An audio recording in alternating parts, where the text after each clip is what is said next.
एक और नया सीजन और ढेर सारे न्यू एनिमे। हेलो, कैसी है मेरी बिंदास पब्लिक। वैसे क्या तुम्हें पता चला क्रंचीरोल ने अपनी समर्स की लाइन सब अनाउंस कर दी है। मतलब वो एनिमे जो तुम्हें जुलाई से अगस्त के बीच देखने को मिलने वाली है। बट इन सभी में से कौन कौन सी एनिमेज होंगी जिन्हें हिंदी डब मिलने वाला है, आओ मैं तुम्हें आज बताता हूँ। और सिर्फ एनिमे का नेम, न्यूज की स्टोरी भी बताऊंगा, ताकि कौन कौन सी एनिमेज तुम इस समर देखने वाले हो ये तुम अभी डिसाइड कर लो इस वीडियो में। एंड हाँ देखो, क्रंचीरोल अपने हिंदी डब एनिमेज के एग्जैक्ट रिलीज डेट तो नहीं बताता है, बट ये जापानीज में फर्स्ट एपिसोड आने के बाद अराउंड 1 से 3 वीक के बीच कभी भी आ जाता है। तो या तो आप खुद चेक करते रहना या फिर मुझे इंस्टाग्राम पे फॉलो कर लेना, जिससे जैसे ही एनिमेज हिंदी डब में आते जाएंगे मैं आपको स्टोरी लगा के इन्फॉर्म कर दिया करूंगा। एंड नाउ चलो अब हम बात करते हैं अपनी upcoming Hindi dub anime list की फर्स्ट एनिमे के बारे में, जिसका नेम है गाचियाकुता, एक एक्शन डार्क फैंटेसी जॉनरा की एनिमे। हो वाह वाह, लिस्ट की स्टार्टिंग ही इतनी मस्त एनिमे से हो रही है। बिंदास पब्लिक समर्स के इस हिंदी डब लाइनअप में अगर मैं तुम्हें कहूँ कि कोई मस्ट वॉच एनिमे है ना, तो वो ये है। अब स्टोरी के बारे में बताता हूँ। सोचो एक ऐसा वर्ल्ड जहाँ पे क्रिमिनल्स को जेल में नहीं कूड़े में फेंक दिया जाता है। इस एनिमे का मेन कैरेक्टर है रूडो, जो एक स्लम में रहता है। और हाँ, यहाँ वो लोग रहते हैं जिन्होंने या जिनके पेरेंट्स ने कभी पास्ट में क्राइम किया हो, और इसीलिए यहाँ रहने वाले लोगों को बिल्कुल अच्छी नजरों से नहीं देखा जाता। रूडो अपने फॉस्टर फादर के साथ रहता है, क्योंकि उसके रियल फादर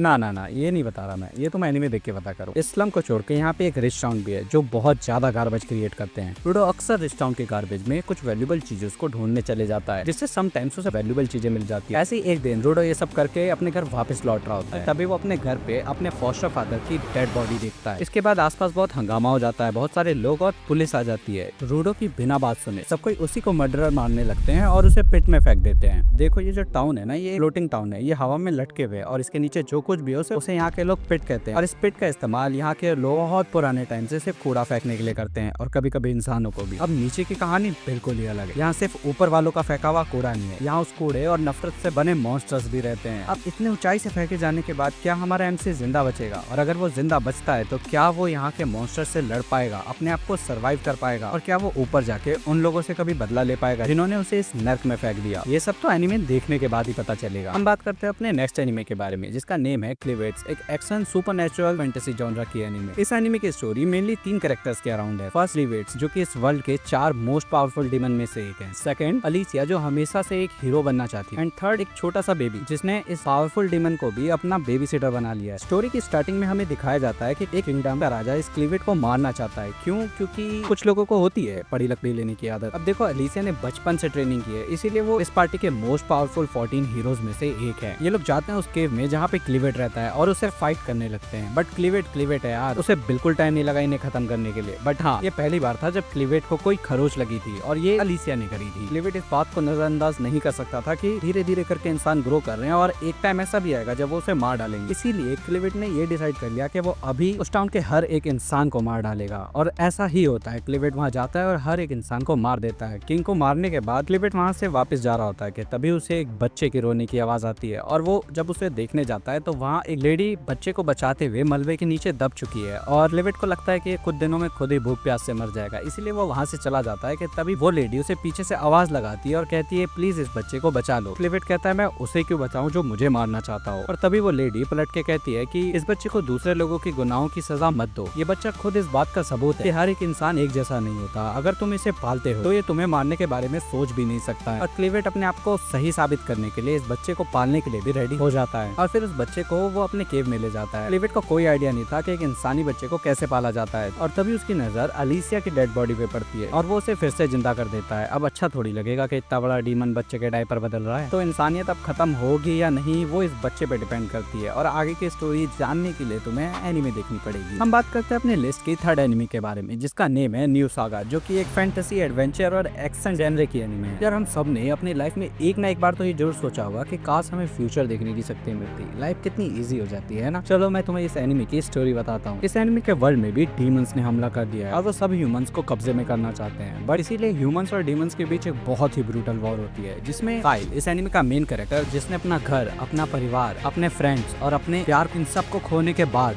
वो डीमन किंग को हरा पाता है। और यही सब याद करके रिग्रेट करते हुए वो मर जाता है। बट किस्मत शायद कुछ और चाहती थी। एक बार फिर से काइल की आंखें खुलती है, और इस बार ये पूरी फाइट स्टार्ट होने से पहले वाले टाइम पे आ चुका है। और अब काइल को पता है कि उसे कौन कौन से स्टेप्स नहीं लेने हैं, किन पे भरोसा नहीं करना है और किन पे भरोसा करना है, कौन कौन मरने वाला है। तो चलो देखते हैं कि अब सब कुछ पता होने के बावजूद भी क्या काइल अपने उन लोगों को बचा पाएगा जिसे वो बचाना चाहता था। तो अगर तुम लोग को भी टाइम ट्रेवल वाली स्टोरीज अच्छी लगती हैं तो तुम इस एनिमे को एक ट्राई जरूर दे सकते हो इस सीजन। एंड अब हम लोग पहुंच चुके हैं अपने लिस्ट की 4th नंबर की एनिमे पे, जिसका नेम है द समर हिकारू डाई। ये एक हॉरर साइकोलॉजिकल थ्रिलर जॉनरा की एनिमे है और इसे फर्स्ट टाइम देखने के बाद मुझे समर टाइम रेंडरिंग की याद आ गई। वैसे क्या आपने समर टाइम रेंडरिंग देखी? अगर नहीं तो जरूर ट्राई करना। अब बात करते हैं इस एनिमे की स्टोरी के बारे में। स्टोरी है बचपन के दो बेस्ट फ्रेंड योरिची और हिकारू की, जो कि एक छोटे से रूरल गांव में रहते हैं। इस समर के सीजन हिकारू एक माउंटेन ट्रैकिंग पे जाने वाला होता है और वहां से आने के बाद स्कूल के वही रेगुलर डे से स्टार्ट हो जाते हैं। बट इस बार कुछ भी रेगुलर नहीं रहता है, क्योंकि योशिकी नोट करता है कि ट्रैकिंग के आने के बाद से हिकारू कुछ चेंज सा हो गया है। उसके साथ जो बैठा है वो लड़का हिकारू जैसा दिखता तो है, बट वो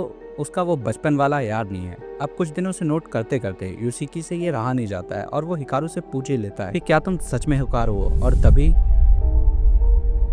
आगे की स्टोरी तो मैं एनिमे में देख के ज्यादा मजा आएगी। एंड ये एनिमे क्रंचीरोल में नहीं, नेटफ्लिक्स पे आने वाला है, वो भी 5 जुलाई से। एंड हमारा नेक्स्ट एनिमे जो कि होने वाला है एनिमे नंबर 5, वो भी नेटफ्लिक्स में ही आने वाला है 10 जुलाई से, जिसका नेम है लेवाइथन। एक एडवेंचर साइफाई जॉनरा की एनिमे जिसकी स्टोरी है वर्ल्ड वॉर 1 के टाइम की। बट इस अल्टरनेट वर्ल्ड में वॉर होने वाली है mechanical war machines and bio engineered creatures के साथ। एनिमे की स्टोरी जरूर इससे ज्यादा होगी, बट बिना डायलॉग के ट्रेलर को देख के मुझे बस इतना ही समझ आया। तो अगर आगे की स्टोरी तुम जानना चाहते हो तो तुम्हें इसकी एनिमे देखनी पड़ेगी। एंड नाउ अब हमारे वीडियो का फर्स्ट पार्ट एंड हो चुका है। मतलब वो सारे एनिमेज मैंने तुम्हें बता दिए हैं जो इस साल न्यू टाइटल्स आए हैं। अब हम बात करने वाले हैं उन टाइटल्स की जो कि इस साल अपने न्यू सीजन के साथ रिटर्न करने वाले हैं। एंड हमारे 6 नंबर की एनिमे वही जिसने लास्ट समर बहुत ज्यादा धमाल मचाया था। हाँ, मैं बात कर रहा हूँ काइजू नंबर 8, बट इस बार सीजन 2 की। याद है ना, लास्ट सीजन में काफका को भले ही डिफेंस फोर्स के सीनियर ऑफिसर्स की तरफ से अभी भी डिफेंस फोर्स में रखा जाएगा, बट इस बार ट्रेलर में काइजू नंबर 9 कुछ ज्यादा ही गुस्से में लग रहा था। एंड उसके फाइटिंग सीन्स देख के तो मेरी एक्साइटमेंट इनटू 100 हो चुकी। और यहीं पे हमारे लिस्ट की आधी एनिमेज खत्म हो गई है, बट यहीं से हम लोग लेवल अप करने वाले हैं अपने एंटरटेनमेंट का, क्योंकि इस समर हमें डैन का सीजन 2 भी देखने को मिलने वाला है। मतलब कुछ नए गोस्ट, कुछ नए एलियंस और कुछ नए पावर्स। और इस एनिमे को तो मैं जरूर देखने वाला हूँ क्योंकि ये मुझे स्पेशली बहुत ज्यादा पसंद है। एंड अगर तुम्हें साकामोटो डेज अच्छी लगी थी तो तुम्हारे लिए मेरे पास एक गुड न्यूज है, क्योंकि साकामोटो डेज का सीजन 1 का पार्ट 2 14 जुलाई से नेटफ्लिक्स पे आने वाला है। और अब मैं खोलने वाला हूँ रोम कॉम एनिमेज वालों के लिए पिटारा, क्योंकि यार इस बार माय ड्रेस अप डार्लिंग की कितागावा वापस आ रही है अपने न्यू कॉस्प्लेस के साथ। क्या लगता है इस बार गोजो और कितागावा के बीच कुछ हो पाएगा? लास्ट टाइम शायद कितागावा उसके लिए फील करना स्टार्ट कर चुकी थी। लग रहा है एक बार एनीमे फिर से देखना पड़ेगा। और हाँ, इस सीजन कपल ऑफ कोकोस का सीजन 2 भी तो आने वाला है। और क्या तुमने नोट किया कि इनके नए पोस्टर में एक नई लड़की ऐड हुई है? यार ये 3 को तो संभाल नहीं पा रहा था, इन लोगों ने चौथी ऐड कर ली। नहीं, मैं नहीं जल रहा, मैं ऐसा नहीं कह रहा कि मेरे को जलन हो रही है। एंड अपनी 11th नंबर की anime reborn as a vending machine का सीजन 2 भी इस समर आने वाला है। वैसे क्या तुमने ये एनीमे देखी है और क्या ये सच में इतनी इंटरेस्टिंग है कि इसका सीजन 2 भी बनना चाहिए था? कमेंट में जरूर बताना। एंड हाँ, इस बार टॉयलेट बॉर्न हाकाकुन का सीजन 2 भी हमें देखने को मिलने वाला है। एंड अब हम लोग आ चुके हैं अपनी upcoming Hindi dub animes list के लास्ट एनीमे पे। मैं बात कर रहा हूँ रेंट अ गर्लफ्रेंड के सीजन 4 की। भाई काजुया निहायत ही ढीठ बंदा है यार, वो नहीं मानने वाला। लेट्स सी इस एनीमे के और कितने सीजन आने वाले हैं, कितने सीजनों के बाद काजुया उसे अपना बना पाएगा या नहीं भी बना पाएगा। अब 2 एनिमेज ऐसी हैं जिनकी कंफर्मेशन अभी तक तो नहीं आई है, बट मुझे लगता है कि वो पक्का हिंदी डब में आ जाएंगी क्योंकि उसके पहले के सीजन भी आ रखे हैं। इनका नेम है रीइंकार्नेट एज अ 7th प्रिंस का season 2 and doctor stone season 4 का पार्ट 2। इनकी जैसी अपडेट्स मिलती है मैं आपको जरूर इन्फॉर्म कर दूंगा। तो ये थी वो 13 एनिमेज जिसे तुम इस सीजन हिंदी डब में एंजॉय कर सकते हो। और ये रही वो एनिमेज जो इस सीजन मैं जरूर देखने वाला हूँ। तुम अपनी ऐसी लिस्ट मुझे कमेंट सेक्शन में जरूर बताना। इंस्टाग्राम की लिंक मेरे बायो में मिल जाएगी, तो जाके वहाँ पे भी फॉलो कर लेना। जैसे ही इन एनिमेज की हिंदी डब स्टार्ट हो जाएगी मैं आपको इन्फॉर्म कर दूंगा। वीडियो अच्छी लगी और मेरी मेहनत को अप्रिशिएट करना चाहते हो तो इस वीडियो के लाइक बटन को जरूर से क्लिक कर देना। एंड अगर ऐसा कंटेंट देखना पसंद है तो तुम सब्सक्राइब बटन को भी दबा सकते हो। चलो ठीक है, मैं तो मिलता हूँ तुमसे नेक्स्ट वीडियो में। तब तक के लिए बिंदास रहो, बिंदास देखो।